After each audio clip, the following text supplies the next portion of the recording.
নারীদের জন্য স্বামী হচ্ছে আল্লাহর দেওয়া সবচেয়ে বড় নিয়ামত। এই নিয়ামতের কদর করতে শিখতে হবে। অনেক স্ত্রীরা স্বামীর সাথে খারাপ ব্যবহার করে, স্বামীকে তুচ্ছ তাচ্ছিল্য করে, স্বামীকে ক্রিটিসাইজ করে, স্বামীকে সবসময় হেয় প্রতিপন্ন করে। মনে রাখবেন, স্বামী হচ্ছে একজন স্ত্রীর জন্য সবচেয়ে বড় আল্লাহর দেওয়া আমানত। এই স্বামী হচ্ছে স্ত্রীর জন্য ঢাল। স্বামী যতদিন বেঁচে আছে ওই স্ত্রীর সম্মান আছে, স্ত্রীর মর্যাদা আছে।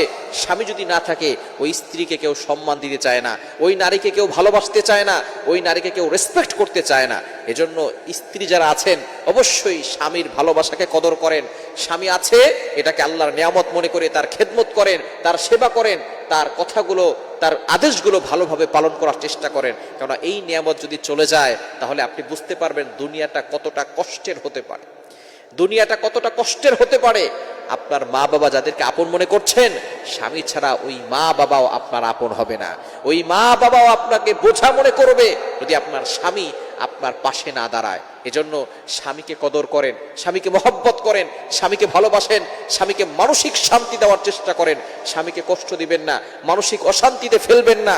অনেক স্ত্রীর কারণে স্বামী মানসিক টেনশনে আস্তে আস্তে করে স্ট্রোক করে ফেলে, তার হার্ট স্ট্রোক করে, হার্ট অ্যাটাক করে, বিভিন্ন ধরনের সমস্যা স্বামীদের হয়ে থাকে। এই জন্য আসুন, স্বামী যে বড় নিয়ামত, এই নিয়ামতের কদর করুন এবং স্বামীর সাথে ভালো ব্যবহার করুন, তাকে